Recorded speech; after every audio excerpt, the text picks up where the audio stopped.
Hello, everyone. I have no idea who's going to watch this, but this is Brad. I want to do a quick demo of the University of Minnesota comparison group generator.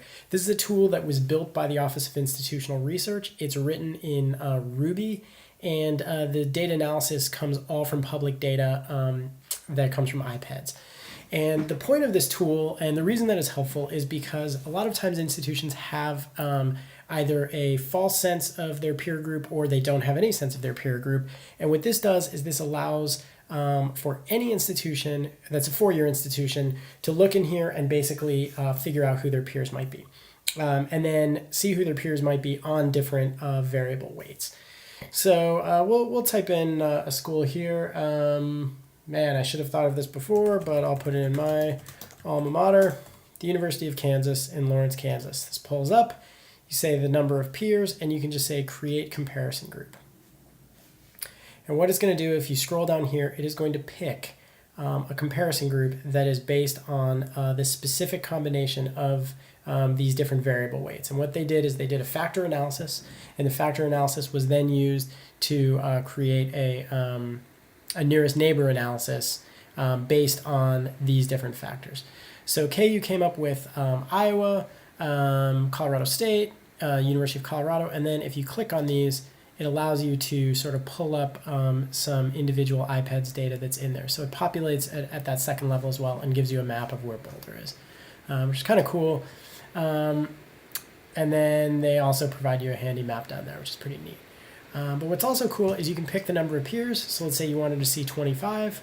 You could create a comparison group based on that, and it'll give you 25. And these, of course, are sorted based on some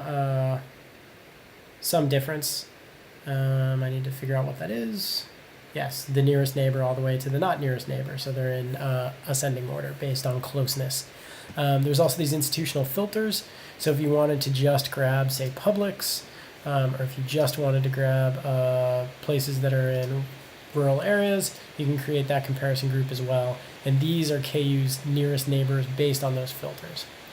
It has this cool Start Again button. So the other thing that's neat is that you can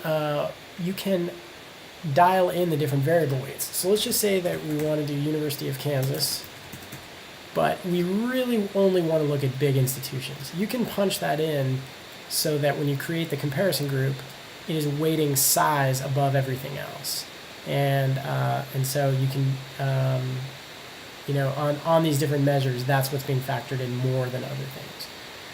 And so this variable weights gives you a little pop-up that says 34 iPads variables were used to derive our 7 variables. See the data and methodology, and you can slide the bar to emphasize different weights over others. It's actually a pretty cool tool. There's a bunch of help features. And so what that allows an institution to do is click in there and basically see on the different factors where they line up against other institutions, and it allows them to benchmark more appropriately. So I've kind of shown the basic gist of the tool, but I do want to click through all these so that people can see all of the different buttons. Ideally, this is something that Capture might be interested in continuing on. So here are a bunch of comparison groups that people have put in, and you can see the date that's in here. And so what they've done is they've kept kind of a running tally of institutions that have been searched, as well as the number of peers and the weights. So that's kind of cool. You can see a lot of them are the University of Minnesota Twin Cities, where this tool is housed. The About This tool gives an overview. I'm going to copy this and make sure this all gets saved. But they give sort of a step-by-step analysis. And then they also give the data and methodology. So here are the variables that went into it from iPads. And then the statistical methodology is here. You can see the factor load scores. I believe those are factor load scores. Yes, that go in there. And so access is basically going to be, the percentage of enrollment, etc. So here is curricular focus. So STEM, liberal arts, and women enrolled. Expenditures, institutional support, student faculty ratio, etc. Faculty salaries, non-traditionalness, that's kind of a funny thing, and then size, whether or not a school is high tuition, high aid, and then back to access.